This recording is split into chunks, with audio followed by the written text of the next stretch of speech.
I know. I would just look at it all day. What does it say now? Oh, I can make it say this. I'll do the alphabet uppercase and lowercase, and then I'll alternate, and then I'll do it backwards and forward. And then I'll put in pi 3.14159365335. All right, dude. I really want to type something in and put it in my cube at work. Leave me the hell alone. What would it say, Dor? Go to hell. It would be neat if you could wirelessly connect to it and type to it from another place. Yes.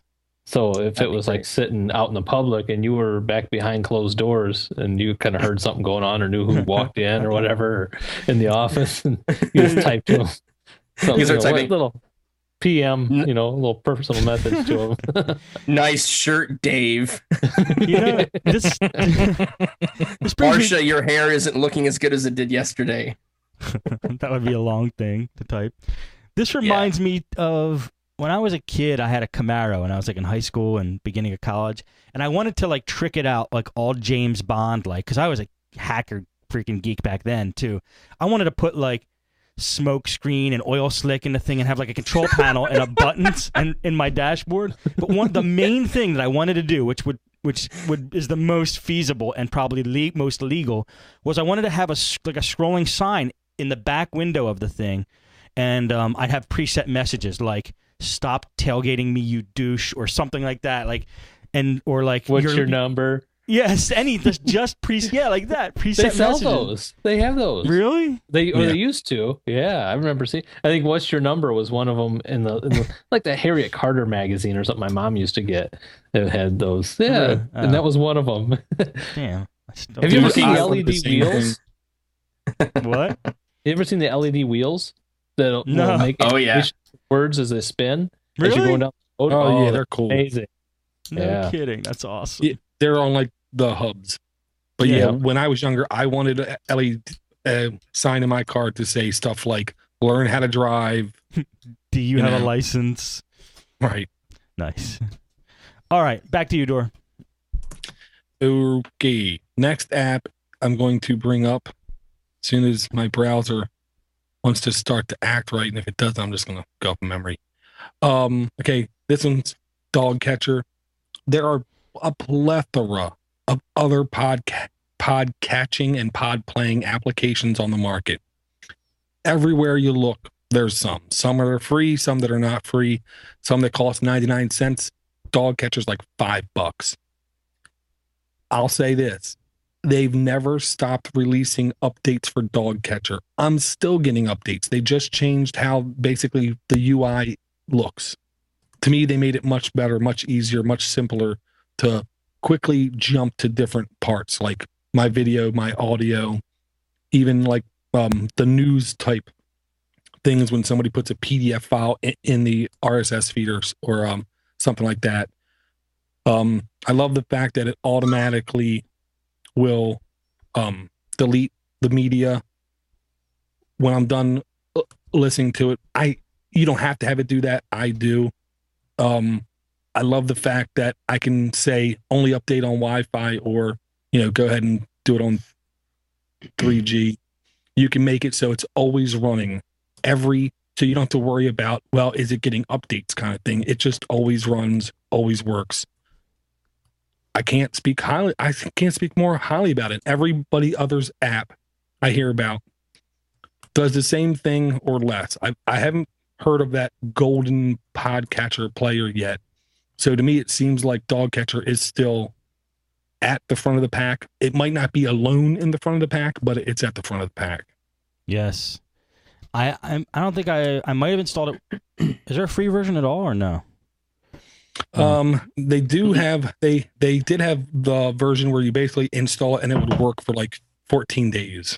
Okay. I don't remember if I ever installed Dog Catcher because I don't listen to podcasts on my phone. It's one thing I don't do, but I just keep hearing good things about it as well. So definitely the best $5. I mean, it's probably one of the only apps I've actually paid for and kept. It is, I mean, the things Dor's saying about it, it's only scratching the surface. It is so customizable. And if you're going to get it, I mentioned this on a previous show, but check out the Presto Sound Library add-on, which allows you to change the play speed of listening to what you're listening to. Because if you're behind in your podcast and you listen to them faster, you just bang it out. I mean, way helpful. Yeah, and they do have a trial. It's a 7-day trial. Sorry. Okay. Oh, nice. Cool. Yeah, I got to listen to things faster. I mean, I've been listening to a lot of tutorials trying to watch a lot of tutorials on like music stuff, and these guys just talk so slow. It's like a habit of people to think that we're the little 2-year-olds and talk to us that way. No offense to all the 2-year-olds out there, but but I'm sick of it, and I just want people to speak normal. So having a speed up option is really important in listening to things. I agree. Yeah, and I like the default way it orders podcast. I love it because I can say sort my audio podcast by the order I have the feeds in my main list, and then by date. Or I can just say sort them all by date. So I'm always assured I'm listening to the oldest thing if it's at the top, and the newest stuff is at the very bottom. So I love that organization. I don't want to listen to all my podcasts that begin with A and then all the ones that begin with B. Right. I mean, that to me is so annoying. I agree. Cool. Well, it's always good to keep giving props to Dogcatcher. Yeah, and I'm telling you, it seems like every month-ish or so I get a update, and there's so many apps on my phone. They've been like one update in a whole year. You know, so these guys are continuing to do it. You know, you would think by now they could have said, well, screw this. Now let's make Cat Catcher. And it will make Dog Catcher look really bad, and we'll make everybody rebuy everything all over again. But they're not. Damn. It's good company. Who makes it? All right. We'll go back to that. It's made by a company called Dog Catcher. Nice. It's their flagship product. They can't come out with a Cat Catcher yet. Yep, that's why they're not Cat Catcher. All right, Cody, you're up. All right. Well, I got a few more here. I'm gonna do this one for Tim. This is for Tim. Mainly because lately in the shows I've been getting caught up on the shows, and he's bringing like the crap app of the week, the garbage app. And here's mine. I don't know how many of you grew up on a dairy and actually have had the experience of milking an actual cow. I think we all have. Really? Well, I haven't. I haven't. I'm sorry if I'm speaking to the wrong demographic here, but I need to get this off my mind. That's why we didn't get the app. We've been there. Yeah, this is old hat for us. All right. Okay. Yeah, there's an app called Milk the Cow. Okay. And I'm sorry I didn't sign into I'm having password issues with my with the chat account, Steve, so I couldn't get in the Twitch to give you a link. No problem. I could type that in. It's in the market. But it's in the market. It's literally you started the main screen. It just says start milking. You start milking, and it's literally just udders that you use to squirt milk down into a bucket. You can hear it. You can hear it. Sounds like the real thing, doesn't it, Steve? Yeah, I mean, it brings me back. It sounds like the real thing until you get it halfway full, and then it actually changes sounds based on how much milk you have in the bucket. Really? Yeah, and you're being timed, just like you need to beat your own time. And I've tried to like take my thumb and swipe it over the whole surface of the phone, but it doesn't work. Like I can't cheat it because it's just that good of a milking the cow app. If anybody does this app in public, don't have your phone in your lap when you're doing it, please. No. But you need to be constant. Yeah, see now I have it about halfway full. If you're going to be doing this on the subway, be sure to like nudge the person next to you and go, hey, check this out. It's almost full. Look what I just milked. I didn't beat my best time, though. Damn, you're a fast milker. Yep. Damn. You should be on a farm. I'd hire you. If I was a farmer, man, you'd be in. This is how you get hired for farms. This is a great way to get recruits. Wow. Yeah, we need to start sending this out to dairies. Be like, look, if they can't cut it on here, yeah, like imagine how beautiful this would look on like a Transformer Prime. Like, listen, kids, if you can't cut it, you're gonna go back out into the field. Take the manual rake and the hoe with you. This is an awesome app, man. I really like it a lot. It's great. I just wish that there was a way where I could share my high scores with my friends, where we could have milk the cow battles. Yeah, it's true. It There needs should an open be feint, doesn't it? it should be online play. Yeah, open feint, exactly. I want milking tournaments, damn it. I want them now. Nice. This has got how many downloads has this gotten? Up between 500,000 and a million. Yeah. Huge. Well, because everybody's like, come on, it can't be that good. And like they download it, they're like, oh my God, okay, well, whatever. Unbelievable. Nice one, Cody. Thank you. All right, Eric. All right, my next one I can't pull up on my phone to show you guys, but there's a good video of it. I believe, or at least good pictures. I think there's good screenshots. But anyway, this is called Torque. Torque Pro, actually. And this is a 2-part app. You buy the app for $5. You go on eBay or Amazon, Podnutz/Amazon, and buy a Bluetooth ODB scanner to plug into that little port underneath your dashboard. So you plug that in, and you put this, put your phone then into a harness of some sort on your dash, and this will this will read every code on your car. If you have your check engine light on, it'll tell you why. You can reset it, turn it off. This will give you your fuel rail pressure. You can go race down a road and tell it, I'm going to do a 1/4 mile drag strip right now.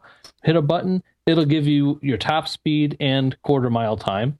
So you can just virtually drag race anywhere you want, and then you'll have the proof to show your buddies or email to them, and they can be like in Florida, and then Steve can get into his car and do it there, and we can compare.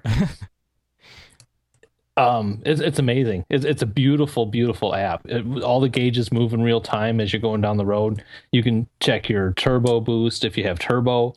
Basically, all kinds of stuff inside your car, and any kind of systems of your car. It'll tell you if your turn signals are out, and things like you can start your turn signal with it. You can turn your turn signals on with it. What? All kinds of stuff. You can also a really cool feature is it'll also use your camera, and you can have it sitting on your dash. It'll have the road in front of you like a dash cam of a cop car, and superimpose all these gauges right on top of the screen of you driving down the road. And you can record this for proof. Dude. One small problem with it, though. Pull this up. Yes, what's the problem? That's what she said last night. One small problem, when you do record, I cannot figure out how to record it with the gauges and export it. So you still can record all of your driving around when you want to, just real quickly, but with the gauges superimposed like it's showing you on the screen, I didn't get that. Yeah, that's it there, Steve. That's the app. And so what do you use? It uses your GPS? It uses GPS, and it also uses the Bluetooth ODB scanner that you plug into your car. So even if you have an older car, you could still use it as your 1/4 mile time and top speed. ODB? What's that mean? So this, underneath the car, the little thing, if you ever get a check engine light, they plug it in to your car to check it out. This plugs right into there, and you just leave it there. Yeah. I see. And you can go, and you want to be a buddy, you can go to every one of your friends' cars who has a check engine light or wants to know anything about their car. With your phone, just plug it in and then check out everything on their car for them. It tells you horsepower, all kinds of stuff. Yeah, I had a buddy this morning when he came out to his car, it wouldn't start, and he brought his second car to work. A buddy immediately pulled out, like almost out of his backpack, ODB2 reader. He said, "Let's go," because the guy only lived like 2 minutes down the road, and he put it in the car, got the code, and said, "Here's what's wrong." Really? Oh, Yeah. he had it on his phone too?